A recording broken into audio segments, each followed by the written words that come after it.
નારાજ કિરીટ પટેલ માટે મિશન મનામણા નારાજ કિરીટ પટેલને મનાવવાના પ્રયાસો જિલ્લા પ્રમુખ અને બીજા બે એમએલએ સાથે વાતચીત થઈ છે તેવું કહેવામાં આવ્યું છે। અમારી માંગણીઓ સ્વીકારવાની વાત કરી કિરીટ પટેલ તરફથી। પાટણ કોંગ્રેસ જિલ્લા પ્રમુખ ઘેમર દેસાઈનું નિવેદન, ઘરનો મામલો છે, ઘરમાં જ નિરાકરણ આવી જશે। એમણે કહ્યું છે તમારી જે બે માંગણીઓ છે માંગણીઓ અમે સ્વીકારીએ છીએ અને અમે અમારી સાથે ચર્ચા કરવા માટે અમારા જિલ્લા પ્રમુખને મોકલ્યા છે। ચર્ચા કર્યા પછી અમે ઓફિસે જઈ અને પછી વાત કરી। જે બનાવ બન્યો એ પ્રદેશ પ્રમુખની હાજરીમાં બન્યો, એના વિશે હજુ સુધી કોઈ કાર્યવાહી કરવામાં આવી નથી અને 2017 અને 2022ની અંદર અમારા વિરુદ્ધમાં જેને કામ કર્યું હતું, પાર્ટીએ અમારી પાસે જે લેખિત માગ્યું હતું એમને હોદ્દા આપવામાં આવ્યા, એનો અમારે વાંધો છે। અમિતભાઈ ચાવડા સાહેબ સાથે અને તુષારભાઈ ચૌધરી સાહેબ સાથે અમારી વાતચીત થઈ ગઈ છે। એ જન આક્રોશ યાત્રામાં છે। ટૂંક સમયની અંદર કિરીટભાઈની જે માગણીઓ છે એ સ્વીકારવામાં આવશે અને આ એક ઘરનો મામલો હતો અને ઘર રીતે પતાવ્યો છે। તો હાલમાં જે રીતે કોંગ્રેસની અંદરના ફરી એક વખત ડખા છે એ સામે આવ્યા છે, પરંતુ હાલમાં આશ્વાસન આપવામાં આવી રહ્યું છે કે આ મામલો વધુ આગળ નહીં વધે।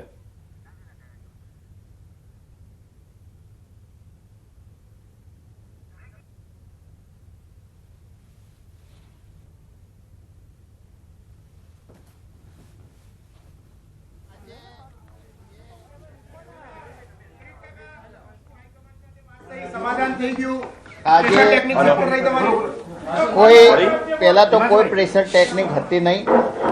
અમારી જે માગણી હતી, અમારી મુખ્ય બે માગણીઓ હતી।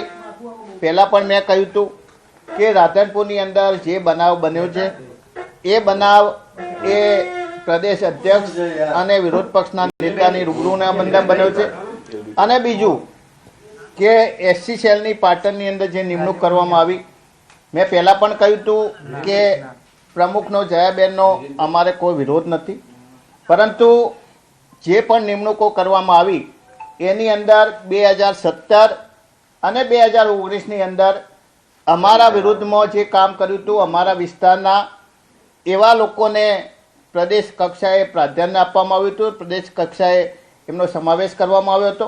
અમારી બે માગણીઓ હતી કે આ બાબતે તાત્કાલિક એક્શન લેવામાં આવે અને જે નિમણૂકો કરવામાં આવી છે અમારા વિરુદ્ધમાં જેને કામ કર્યું હતું એમની નિમણૂક તાત્કાલિક રદ કરવામાં આવે અથવા સ્થગિત કરવામાં આવે।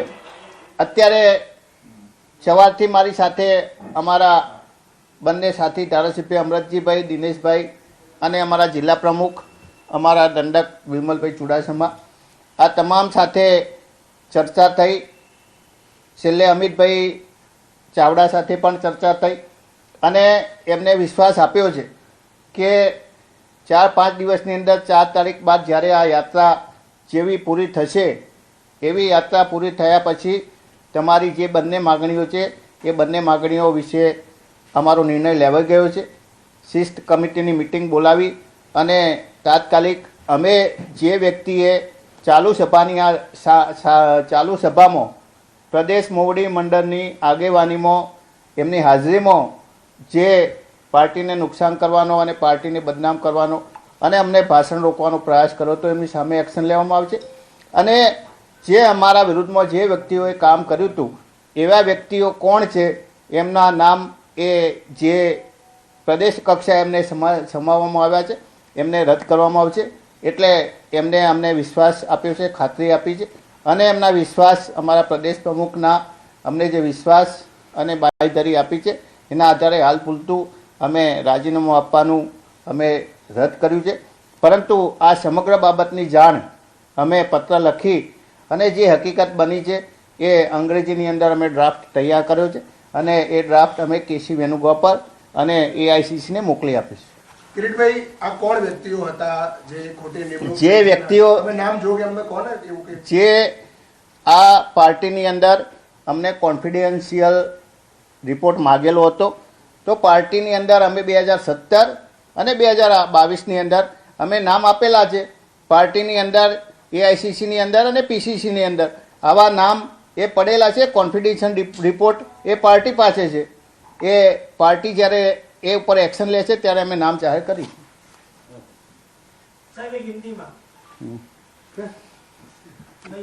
અત્યારે તો કેન્સલ ને રાજીનામું હાલ કેન્સલ કે મોકૂફ મોકૂફ કેન્સલ नहीं આ લખીને તૈયાર છે।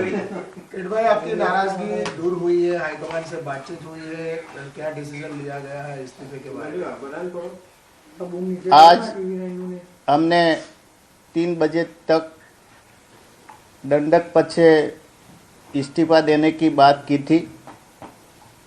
3 बजे से पहले हमारे जिला प्रमुख, हमारे तीनों साथी विधायक अमृत जी, दिनेश जी और विमल चुड़ासमा, ये सबकी हाजिरी में हमारे प्रदेश प्रमुख की તો પાટણના કોંગ્રેસના ધારાસભ્ય કિરીટ પટેલની નારાજગી બાબતે ભાજપની પણ પ્રતિક્રિયા આવી છે। ગુજરાતમાં પણ કોંગ્રેસના અનેક ધારાસભ્યો, કોંગ્રેસના કાર્યકરો એ કોંગ્રેસની નીતિ રીતિથી કંટાળી અને રાજીનામા અગાઉ પણ આપી ચૂક્યા છે। એટલે પાટણના કોંગ્રેસના ધારાસભ્ય કિરીટ પટેલ એ રાજીનામું આપે એ કંઈ નવી વાત નથી, કારણ કે કોંગ્રેસ છે એ ડૂબતી નૈયા છે અને ડૂબતી નૈયામાંથી બધા જ્યારે પણ તક મળે ત્યારે કૂદકો મારી અને એમાંથી બહાર નીકળે। એટલે કોંગ્રેસ છે એ ધીરે ધીરે નેસ્ત નાબૂદ થવાની દિશામાં છે। અન્ય સમાચાર પર નજર કરીએ। એન્જિનિયરિંગમાં પ્રથમવાર બીજી પ્રવેશ પ્રક્રિયા શરૂ થશે। બીજી વાર પ્રવેશ પ્રક્રિયા શરૂ કરવામાં આવશે। પ્રથમવારની પ્રક્રિયામાં વિદ્યાર્થીઓ નથી મળ્યા ત્યાં મધ્ય સત્ર પ્રવેશ પ્રક્રિયા થશે। રાજ્યની 39,000 ખાલી બેઠકો સામે 21,000 જગ્યાઓ માટે પુનઃ પ્રવેશ પ્રક્રિયા શરૂ કરાશે। જે બ્રાન્ચમાં 30થી વધુ ખાલી જગ્યા હશે ત્યાં બીજી વાર પ્રવેશ પ્રક્રિયા કરવામાં આવશે। સપ્લિમેન્ટરી પરીક્ષામાં પાસ થયેલ અને બાકી રહેલ વિદ્યાર્થીઓને તક મળશે। રાજ્યની સરકારી કોલેજમાં 326, ગ્રાન્ટેડમાં 76, જીટીયુ સેલ્ફ ફાઇનાન્સની 11,955 અને પ્રાઇવેટ યુનિવર્સિટીની 27,289 બેઠકો હજી ખાલી છે।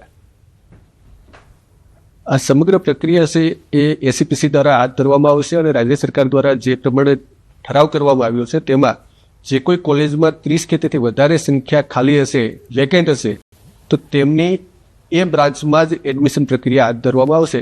સિમિલર વે એસએફઆઈ ઇન્સ્ટિટ્યૂટમાં પણ સમાન નિયમ લાગુ પાડવામાં આવશે અને એસએફઆઈ ઇન્સ્ટિટ્યૂટમાં પણ કોઈ પણ બ્રાન્ચમાં 30 કે તેથી વધારે સંખ્યા ખાલી હશે, વેકેન્ટ હશે સીટો, તો જ ત્યાં એડમિશન પ્રક્રિયા હાથ ધરવામાં આવશે। વડોદરામાં વિકાસના નામે ખોદાયેલા ખાડા હવે નાગરિકો માટે મોતનો કૂવો બન્યા છે। ખુલ્લી ગટરમાં પડતા એક શંકાસ્પદ યુવકે જીવ ગુમાવ્યો છતાં પાલિકાનું તંત્ર હજુ ઘોર નિંદ્રામાં છે।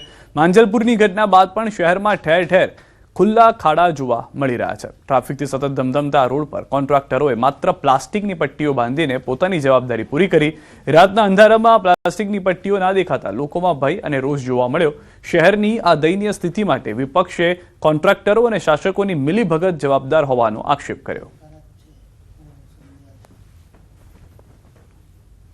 ખાડાઓ હજી એવાની વાત છે, રોડ બન્યા બી નથી કે જેની ઉપર પેચવર્ક કરીને બી હાલ પૂરતું કામ કરી શકે। કાલ ઉઠીને કોઈ મરે કે પાણીનું લેવલ ત્યાં બેસી ગયું તો બી ઘટના મોટી ઘટી શકે। આ જોઈને તો એવું જ લાગે છે કે જે માંજલપુરની ઘટના બની બહુ દુઃખદ ઘટના હતી। ત્યારબાદ કોર્પોરેશનની હજી બી આંખ ઉઘડી હતી અને એ ઉઘડવાની હતી, કેમ કે વર્ષોથી આ થતું આવ્યું છે। આવી રીતે ખાડા ખોદે છે, આવી રીતે તમે જોઈ રહ્યા છો કે બેરિકેડ મારી નથી અને રાતના સમયે કોઈને દેખાય નહીં, કોઈ પડશે તો એની જવાબદારી કોણ લેશે? કોર્પોરેશનનું નિષ્ઠુર વહીવટી તંત્ર અને સત્તા પર બેઠેલા લોકોની નગરજનો પ્રત્યે બિલકુલ વફાદારી નથી। લોકોએ ખોબે ખોબા મત આપીને વિજય બનાવ્યા વિશ્વાસ સાથે, પણ લોકોનો વિશ્વાસ અત્યારે ઠેર ઠેર તૂટતો નજર આવે છે। એક પણ રોડ એવો નહીં હોય કે જે ખાડોદરા તરીકે ના ઓળખાય કે જ્યાં ખાડા ના હોય। એક પણ વરસાદી ગટરની તમે જાઓ તો વરસાદી ગટર સેફ નથી। આજે ગટરના ઢાંકણા ઉપર ઉભા રહેતા પહેલા વિચાર આવે કે કદાચ હું ના અંદર જતા રહીએ। જે પણ કામો ચાલે છે તમામે તમામ કામો પર સૂચનાનું બોર્ડ હોવું જોઈએ અને પ્રોપર બેરિકેડિંગ હોવું જોઈએ, હાર્ડ બેરિકેડિંગ હોવું જોઈએ। આ બાબતે તમામને માહિતગાર કરવામાં આવેલા છે અને સ્પષ્ટ સૂચના પણ આપવામાં આવેલી છે। તેમ છતાં કેટલીક જગ્યાએ ધ્યાન પર આવ્યું છે કે એમજીવીસીએલ કે અન્ય કંપનીઓ જે કામ કરી રહી છે ત્યાં આગળ તેઓ ખરી ડેન્જર પટ્ટીથી રોડને બંધ કરે છે। આ માટે પણ અમે સંબંધિતને જરૂરી સૂચના આપીએ છીએ। વડોદરા શહેરના માંજલપુર વિસ્તારમાં પાલિકાના કોન્ટ્રાક્ટરના પાપે એક નિર્દોષ નાગરિકનો જીવ ગયો અને આ ઘટના બાદ હવે પાલિકા જે છે તે ઉતાવળે આંબા પકાવવા માટે નીકળી છે। પાલિકા દ્વારા એવો દોડ કરવામાં આવી રહ્યો છે કે જ્યાં જ્યાં વિકાસ કાર્યો ચાલી રહ્યા છે ત્યાં ત્યાં તકેદારીના તમામ પગલાં જે છે તે લેવામાં આવી રહ્યા છે, પરંતુ વડોદરા મહાનગરપાલિકા કેવા પ્રકારના તકેદારીના પગલાં લે છે એ તમે દ્રશ્યોમાં જોઈ શકશો. આ દ્રશ્યો જોયા બાદ તમે ખુદ કહેશો કે શું ખરેખર આનાથી અકસ્માત ટાળી શકાય ખરા? કારણ કે ડિલક્સ 4 રસ્તાથી લઈને ફતેગંજ 4 રસ્તા સુધી એટલે કે ફતેગંજ બ્રિજ સુધી પાલિકા દ્વારા આ રીતે આડેધડ આખા રસ્તા પર ઊંડા ખાડા ખોદવામાં આવ્યા છે. માજલપુરમાં ઘટના બની અને ઘટના બાદથી પાલિકા દ્વારા માત્ર દેખાડા પૂરતી આળસ જે છે તે કરવામાં આવી છે. હવે આ જોઈને અકસ્માત ટાળી શકાય કે કેમ તે સૌથી મોટો સવાલ જે છે તે અહીંયા ઊભો થઈ રહ્યો છે. અને જ્યારે વડોદરા શહેરમાં કોઈ ઘટના કે દુર્ઘટના સર્જાય ત્યારે વડોદરા મહાનગરપાલિકા દ્વારા આ જ રીતે દેખાડા કરવામાં આવતા હોય છે અને સુરક્ષાના તમામ પગલાં લેવાઈ રહ્યા છે. ત્યાં પ્રકારનો રોડ જે છે તે કરવામાં આવતો હોય છે. એટલે ટૂંકમાં કહીએ તો અત્યારે પાલિકાના તમામ જે કોન્ટ્રાક્ટરો છે તેઓ એ હદે બેફામ બન્યા છે કે માજલપુરમાં નિર્દોષ નાગરિકનો ભોગ લેવાઈ ગયા બાદ પણ જે તકેદારીના પગલાં લેવા જોઈએ તે પગલાં લેવામાં નથી આવી રહ્યા.